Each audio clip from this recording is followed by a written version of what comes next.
Welcome friends, we are here to discuss one more company under the series Konexio Corporate Explorer, and we are talking today to the Chairman cum Managing Director of Amanta Healthcare Limited, company based out of Ahmedabad. I have with me Chairman cum Managing Director Mr. Bhavesh Patel, to whom we will talk more about his forthcoming IPO. Welcome, sir. Thank you. Thanks for having us over here. Sir, you are more than a 2-decade-old company. While we are talking and will talk more about today and tomorrow, could you give us a little about your past? How this company started? What is the history of Amanta? Just to bring us update. So, ours is a family where most of us are mechanical engineers. So, pharmaceutical or pharma manufacturing wouldn't come so naturally to us. But while exploring various opportunities, we narrowed down to two industries. One was automotive bearings and second one was IV fluid. At that time, the understanding that I had was that this is a pharma product, but operations are quite engineering centric.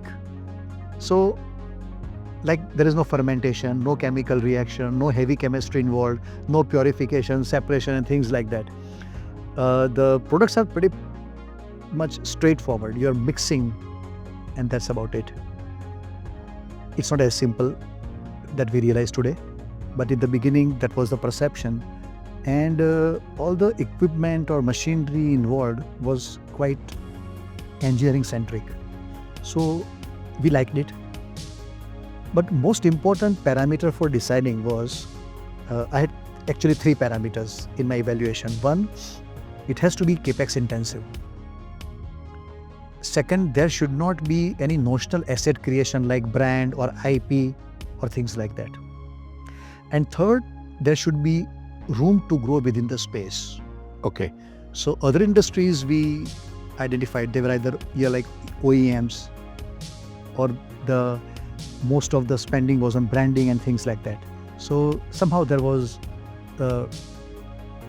resistance to go for such industry. So we narrowed down to this and that's how we started. Right. Thanks for that history. You are already at a capacity utilization of 91%. Does this mean that you are now hindered from growing faster? Because in pharma industry, 91 means near peak capacity. So what are your plans and how do you plan to increase this production of yours, which seems to be floundering currently at around 280 to 90 crores? So I will talk about the capacity first. You are right that our further growth cannot be achieved unless we add capacity. That's the case with most of the industries, I presume. So our 91% capacity utilization shows that we are saturated. But I would like to add one more dimension to this. Whenever we create capacity, from day one we operate the same level. Okay. Our focus is to utilize the capacity, maximize the volume, and subsequently we migrate towards focusing on EBITDA. This we achieve by correction in the product mix, the market mix, and both. So, and now coming back to the top line which you mentioned, which is sort of stagnant. That's because we have not added capacity in last 3 years. And the reason for this was that our focus was to reduce the debt of the balance sheet. So balance sheet correction was the focus.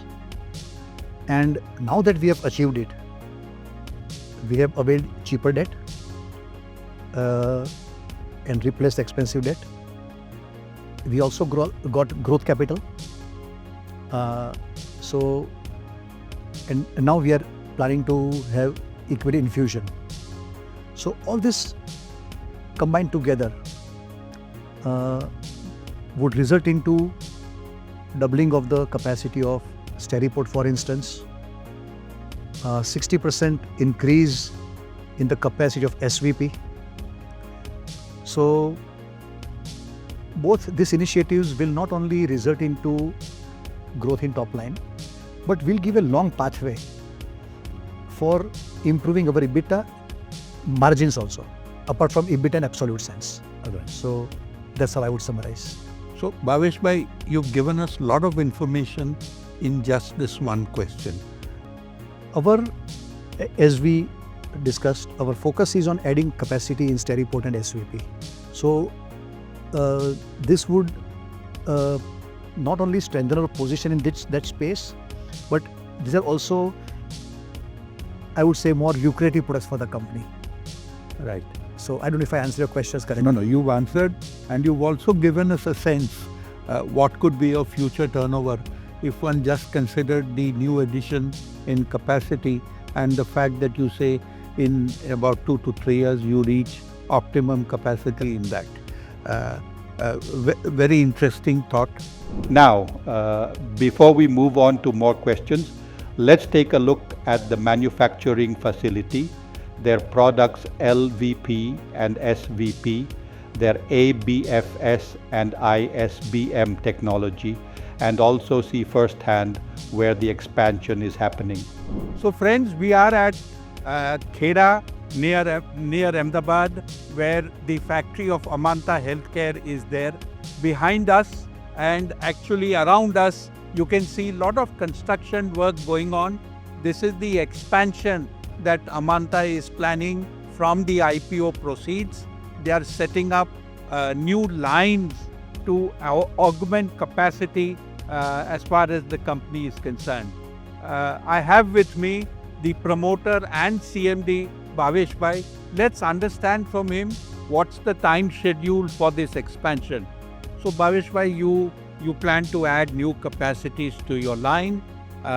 Construction work is happening. What's your rollout plan? So as you can see, this is where the manufacturing line would be coming up. To support manufacturing, we need utilities. So utilities are going to be placed in the building adjoining and in this side where there is no civil construction involved. Place is available, we just have to put the equipment. This what you see is all wet process going on, which should get over in a month's time. Thereafter we have all dry process like pre-engineered building, clean room partitions, systems which are all factory made and there to be installed.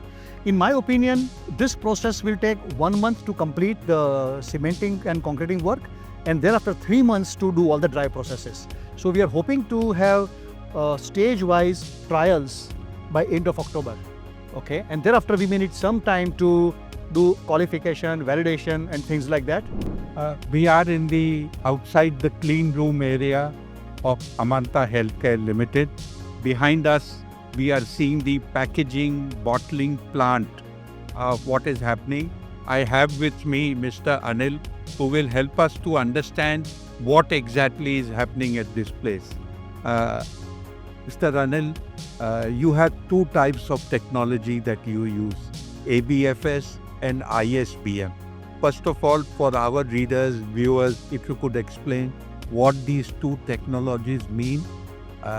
You are using 1, 2 or both of these technologies, and how or what is the benefit of one over the other? The ABFS technology is, the name suggests, like Aseptic Blow-Fill-Seal technology, which is using the polyethylene as a granules. ISBM technology, the name suggests Injection Stretch Blow Moulding machines. It is using polypropylene granules, which you can see over here also. And this technology is relatively new in India for making the IV fluid. The ISBM has got the 2 machines involved in the same process. One is the bottle making machine, another one is the washing, filling and sealing machines. So it's a 2-stage process basically. The advantage of ABFS machine, we are using both the technology. The advantage of ABFS machine over the and ISBM machines are different. One port is used for the IV fluid administrator, and second port is used for the extra medication required for a patient by the doctors. And the third advantage is it has got a clarity over the ABFS technology plus the polyethylene bottles. Polyethylene bottle is slightly opaque bottle vis-a-vis polypropylene bottles are the transparent bottle. So you can see through the liquid also. So it helps in the visual inspection also. So thanks for that clarification. My next question to you, sir, is about your top line. How much is exports? How much is domestic? So this year we did record exports of 90 crore. Your capex is going to see substantial increase in capacity. Would that bring about a change in the domestic export mix, or it would remain similar? So Sterilport is a India-centric investment decision. Okay. SVP, the end point would be revenue from advanced markets, which we are doing today. Right. And most of it is coming from advanced markets or semi-advanced markets. So the end point of SVP initiative is going to be the same. But it cannot happen so fast. The regulatory compliance is time consuming. In our space, 2 years is like around the corner. Right. So initial phase, we will be seeing probably revenue from Indian market and semi-regular market in SVP, I'm saying. And as I explained earlier, the focus was on trimming the balance sheet, which we have done now. So post-expansion, I see growth drivers in Sterilport space from domestic market, SVP from markets like Canada and Australia eventually, and the therapeutic basket will also get expanded. We'll be addressing diluents and injections, we'll be addressing respules and ophthalmics. So if I understand you correctly, in the immediate short term, there would be a change in the mix of domestic and exports, with domestic taking precedence. Yes. But over the medium to long term, this would again correct back to the normal tone that you have. Yes. 2/3 one. Yes, more or less. Right. Sir, what are your objects of the issue? There is some fundraising for capex, as you mentioned to an earlier question, but broadly breaking it up. So object of issue is capex in Sterilport and SVP. 70 crore would be spent on Sterilport and 30 crore on SVP. Okay. So you are spending 100 crores on capex, Yes. and the results of this would be available partly in a short time. Right. So you'll get maybe 1, 2, 3 months of Correct. production Yes. in the current year. Sir, going a little forward, the industry has its own type of risks. Anything that keeps you worried? So Indian pharma industry lately, what we have seen is very vulnerable to two external variables. One is sourcing from China, Right. and the other thing is the tariff imposed by US government. Fortunately for us, our sourcing from China is negligible. Okay. I mean, it's not even 1%. So the report that you have submitted from a market-leading institution, CRISIL, talks of your industry growing at 9 to 11%. If I read between the lines, the capex that you are doing in your two major verticals is much beyond this capacity. Is it fair to assume that you are growing faster than the industry even currently? The capacity creation happens in spikes. Right. So we are adding capacity in Sterilport is one aspect. But from the demand side, the hospitals in intensive care units, in intensive therapy, they prefer bottles with special features like what we have. If market is growing at 8 to 10%, the demand of Sterilport or that kind of product would grow even faster. Right. That's our take. So one other question, not sure whether it applies to you or not. But in pharma, we hear of innovator, we hear of people where there is somebody who comes out with something new. Can something like this happen in your industry, where you are doing something different, and as a result, you get better margins? I'm looking at it purely from an investor perspective, and at the end of the day, people who come to you with this IPO are all investors. Yeah. So yes, there is a room for innovation. In fact, we have done that in the past on many occasions. For example, there was one company which had a product, sterile product, consumed orally. They had 5 materials coming in contact with the solution. Okay. And they came to us. They just wanted to source container from us. So innovation scope is there. It's there in SVP as well. For example, now we have you have eye drops which are loaded with preservatives, and doctors don't like preservatives. So we can offer product without preservative. Right. So these are the innovations which are taking place in the industry. And there is a lot of room to answer your question, yes. And we would be actually adapting those things. It will be very much part of our growth pathway. Bhavesh bhai, it was a pleasure talking to you, and you have given plenty of food for thought to investors. I wish you all the best. Thank you for very your much. upcoming IPO. Thank you. Friends, that brings us to the end of this edition of the review that we were doing for Amanta Healthcare. Thanks for watching us. Remember that if you intend to subscribe to this issue, you should take assistance of your financial advisor and not just rely on this video. This was yet another effort made to educate investors about various upcoming IPOs.